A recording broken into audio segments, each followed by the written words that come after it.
Welcome to Comics Bazaar, the channel of comics commentary and arcana. This video features Uncanny X-Men number 357, cover dated July 1998. The cover is by Bachalo, inked by Tim Townsend. It's a very designy cover featuring Cyclops there blasting a murder of black crows. And you can see that most of the cover there is actually in black. So we only have a tiny figure there of a Cyclops. But I think it's quite effective. Obviously, it cuts down on any background drawing. This is a cover that Bachalo could have done in a couple of hours, but I think it's very effective. I like it. We've got the cover caption, "A Plague Upon Them." Let's open this one up to the splash page. And we do get a splash page here. 22 pages of story and art in this issue.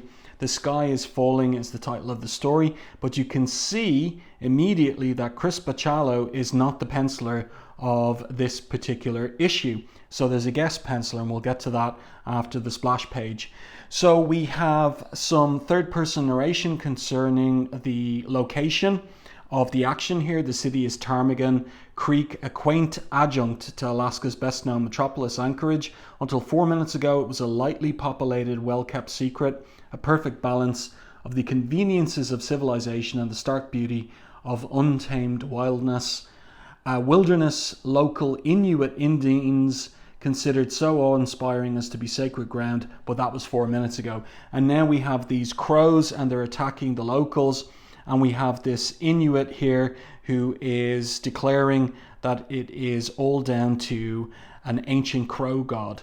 "Kulian, the crow god's come," he declares. "I've summoned him. He's the master of this land and will reclaim what belongs to my people," because there was a protest in the previous issue by the local Inuit regarding the location of the town, because it was, in their religion, sacred ground.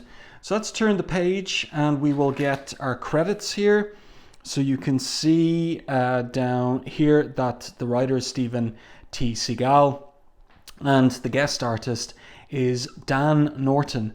So as far as I can recall, Dan Norton did some work at Wildstorm Studios, and you can see most particularly on these pages who his artistic influences are.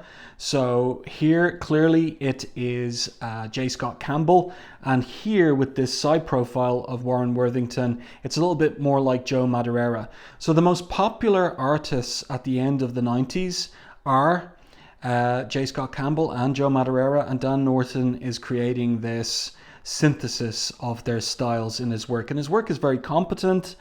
And the rest of the creative team, Dexter Vines and Scott Hanna on the inks. So that's an indication when you've got a couple of inkers covering the pencils that there was a bit of a rush on to get this to the printers. Rest of the creative team down here, Steve Buccellato on colors, Richard Starkings and Comicraft, Dave Lanfer on the digital letters, and that rounds out the creative team. So at the end of the previous issue, the original 5 X-Men, they reunited because Scott wanted them to, the three guys, to come up to Alaska and take a look at Jean, because she has adopted the Phoenix, not just the code name now, but also the old costume from Uncanny X-Men 101. And Scott is worried that this could be ominous in respect of where things might go, because of course he remembers how things went the first time with Dark Phoenix, even though that was a different Jean Grey, so to speak. And so here they are, and he's just told them at the end of the previous issue that he's got plans for the team and for the future. But there's a little bit of banter here between Bobby and Warren, and Beast interrupts, not to interrupt such scintillating idle chatter. "Scott, but you started to say something about a new dream for the team, or one to replace the professors." So he's there, he's about to launch into it, but then he gets a kick in the shin under the table. And Jean says that was just his adoring wife's way of saying no need to rush into the serious stuff. Yes, especially in such a public, and then outside somebody's running down the street and yelling, "The sky is falling." So we've got action coming in this particular issue. Warren there says it's the story of our lives, isn't it? Having to monitor every word we say, conceal ourselves, wrap Hank up like the living mummy, have me use the only image inducer on hand just to try to blend in, which explains why Hank isn't using an image inducer. There's only one available. but knowing something is going to come along and screw it up sooner or later. So Hank points out the stampede, the human stampede outside, like the detail there of the upsetting of the waters and the bread on the restaurant table. There is a, what would you call it, like an allusion or a reference of the time period. They're in the blind panic. What could it be? A John Tesh concert. So a very late 90s reference there. And then we've got a little bit of humor here with the server, who forgot to bring them their huge menus. But the team are getting ready to leave, and so they leave the back door, and the server there is all confused. She thinks it's down to her not bringing them the menus. And then we get a nice anchor image of the team there being attacked by the crows. And Scott says that it's impossible. These birds shouldn't be predatory. And Bobby says, I knew we shouldn't have turned down Dr. Doolittle's team application. Another joke. How are we supposed to fight a rabid flock of crows? So Beast makes the point, and I think I used the collective noun already in this video review. Crows don't travel in flocks, Bobby. Yeah, well, what is the exact term, Mr. Thesaurus, asks Bobby. Murder. It's a murder of crows. So that in itself is an ominous collective noun. It may well be for the civilians still on the streets, says Scott. I like the little detail of the reflection of the crows in his ruby quartz lenses there in his glasses. So Jean here says, spread out. Save lives, but try not to compromise their identities. It might just add to the panic, because her and Scott are living in Ptarmigan Creek, and they're taking a little break away from the X-Men and the whole world of X and mutant superheroing. So she doesn't want their secret identities compromised, and we'll see how that goes.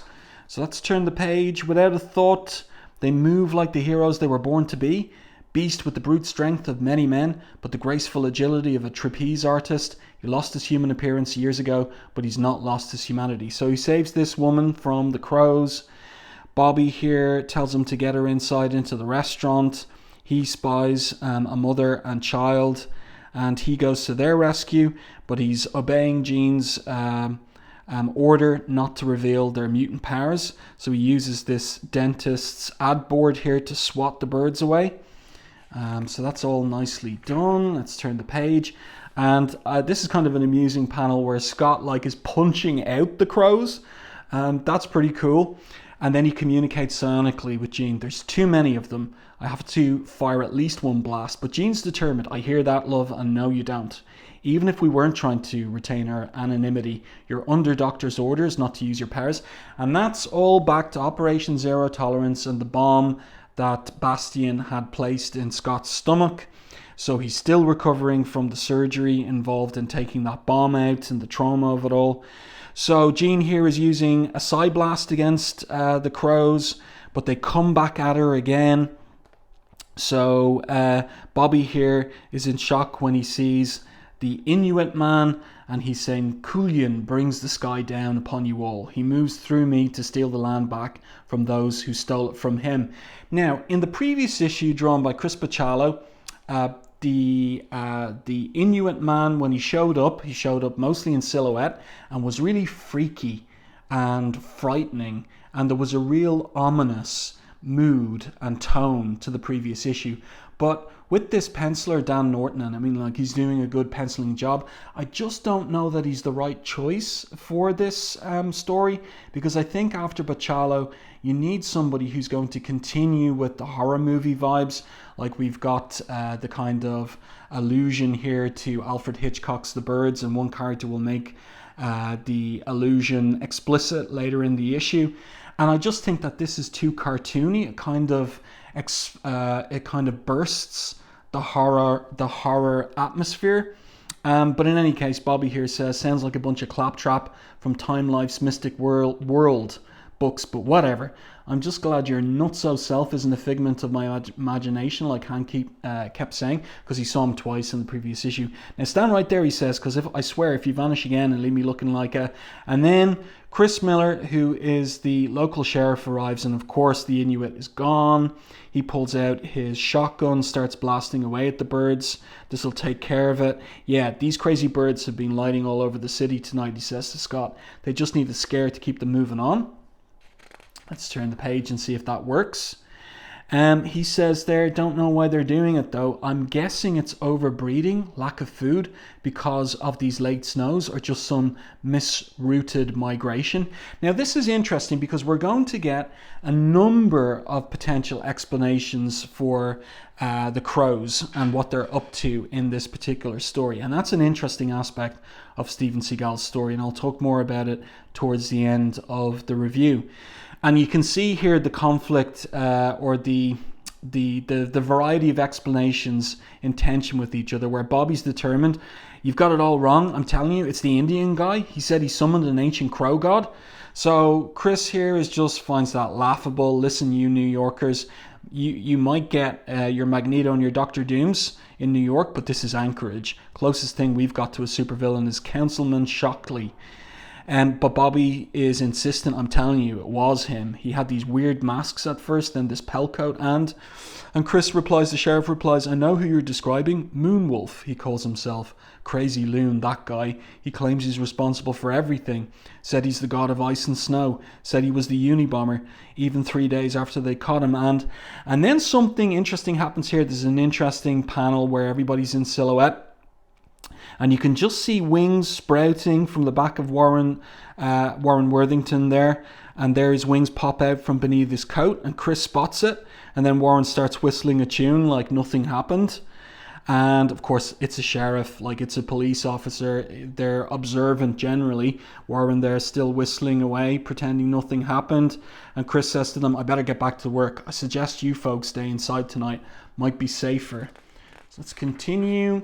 And then there's a scene switch to Manhattan and the Agi Institute for Genetic Studies. So Rogue has given a genetic sample, rather rashly, but it could be because Gambit's psyche is influencing her, to Dr. Agi, because he promises to transform mutants into ordinary humans. And so he's here observing her genetic sample, and he spots something interesting. I wish you could see her DNA sample, he says to his sister, as if it contains the genetic material of a number of different people simultaneously. And then he puts it up on screen. Actually, why don't I put it here on the screen for you? Don't know why I didn't think of that before. I know what you think, Rebecca. I didn't think of it because I'm always thinking of something else. You're right, of course. I'm always on to the next step. Hideous, isn't she? But soon, my dear Rebecca, my sweet sister, she will be cured and as lovely and pure a human being as you are. And here is the monstrous figure of his sister in a tank, and she doesn't look happy at all. So whatever system he's come up with for transforming mutants into humans, it does not work. And he is a nutcase. So that's ominous for Rogue. But then we're back in Alaska, and the X-Men are in Scott and Jean's house there. And Warren is worried. I think your neighbor, the sheriff, might have seen my feathers, he says. I was just enjoying fitting in, and then something had to go and mess it up. B says, given the number of odd things he's seen today, I doubt he'd think much of it, even if he did. And then B sees on the TV a news report about the inexplicable bird attacks. Scott says the big problem is, how can we do that and still guarantee our anonymity? That is help in the town. So Warren and Bobby are taken by surprise by the fact that Jean, who said to maintain anonymity, has gotten suited up into her Phoenix costume. We can't, she says. But we're X-Men. If this town is in danger, our responsibility is to save it first and worry about personal repercussions later. So Scott there is going to ask her a question, but he's interrupted by some tapping at the door. So who's at the door? It's Melissa. So it's Chris's wife's little sister, and she took a shine to Warren, and she spotted him on the roof the other day in the previous issue. So she says to him explicitly, "You're a mutant, right?" Like the blue guy hiding behind the couch. That's pretty funny there. You can see Beast hiding behind some cushions there. "You sound like you don't mind," asks Warren. "I don't," she says. "I just hope you can help stop the birds. I'm afraid for my sister's husband to be out there alone," she says, "even if he is the sheriff." So Beast is up and he says, "And what gives you such sanguine enlightenment?" And she says, "I was in LA during the riots caused by that Operation Zero Tolerance. Besides, I know you're not monsters. I'm sort of a mutant too." So Scott asks, "You are?" And then, this is comic, she says, 6 toes on each foot. "It shouldn't matter, but in this world, it's enough to get called every name in the book." So she's going to keep their secret, and the X-Men are going to help the townspeople with the bird problem. And speaking of birds, that moment but a universe away, Deathbird. So Deathbird has been keeping Bishop prisoner, a prisoner of love, because she's taken quite the fancy and shine to him. And he's figured out that he's not paralyzed, that it's down to her, and so she admits, "If you know I betrayed you and your fellow X-Men to protect my love for you, then why would you help me now?" So Bishop says, "I'll help you to save us both." And he doesn't just leave it at that. He adds, "I'll help because no matter what you've done, And here we go. This is major character development for Bishop. "I do love you." Imagine, like, it's wild to think that Bishop, like the way he turned up initially in at the end of Uncanny X-Men 282 and 283, that he'd ever have been on, what they call a journey, to the point that he's saying "I love you" to someone, and he's saying it to Deathbird of all people. And love cannot be denied, he says. I don't know, it just kind of makes me laugh a bit. So she's delighted. She says, "I'm pleased to hear that your thoughts have become one with mine. You've earned your freedom, Bishop. Assume the front helm." So just in time to stop them, the craft from falling into the sun, but not in time enough to stop the craft from crash landing on this particular planet. Now, if you pay close attention to this top panel up here, there's a couple of production errors, and these have to do with erasure. So the page number 12 wasn't erased, and Sun here, a little note for Steve Buccellato in terms of what this is supposed to be, wasn't erased either. So a couple of little production errors there, kind of interesting to note those. And again, it gives you a sense of maybe the rush getting this one to the printers. So an advertisement here for Wolverine number 126. This was getting some promotion because Chris Claremont was back at Marvel and writing Wolverine again. So you see the creative team there, Chris Claremont and Lemuel Francis Yu. And then Anchorage, Light Years Later. And we have this interesting vertical panel here where Jean is in her Marvel Girl costume from the Neil Adams era, and so is everyone else in their costumes from the end of the 60s in our real time. And she's seeing the team as they were, and they ask her, "Are you all right? You look as if you've seen a ghost." "No, I'm fine," she says. "I'm just remembering something go on." And Scott says, "You and I will handle the in-town crisis, Bobby. I'm not sure why, but I think you should. Go looking for my Indian wacko," he says. "I'm already there, boss man. And while you're out," Bobby says, "Beast, see if you can't find the Easter Bunny as well." So the banter continues, but now we see them in their present-day costumes.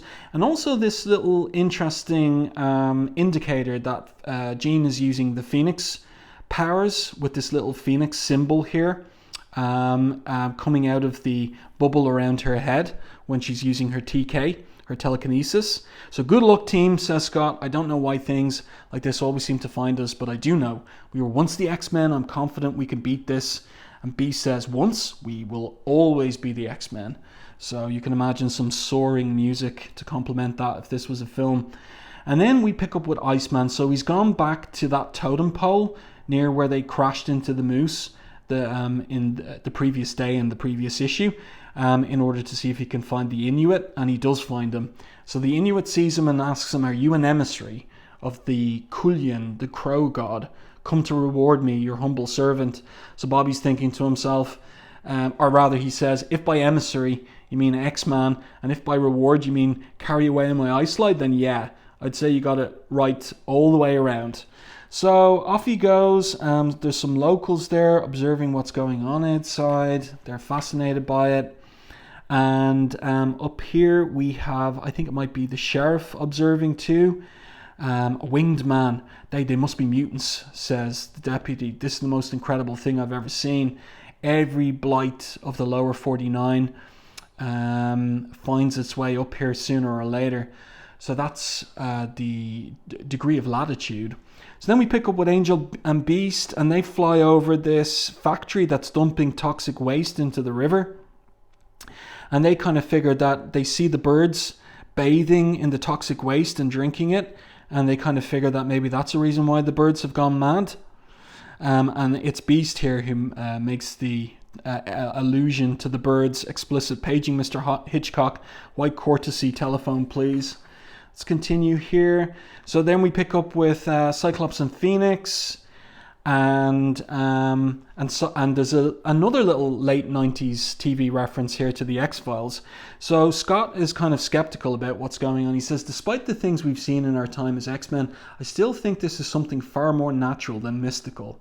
And Jean says, maybe these birds are nature's reaction to man's encroachment on this habitat, so an environmental reason. And Scott says there are a number of rational scientific explanations for what we're seeing.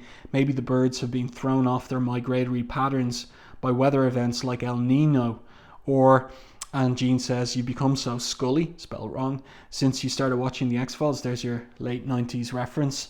And then Chris arrives here, or rather that's his deputy, and that's him down here. So that's an interesting perspective shot to have him as a tiny figure beneath the door of the car.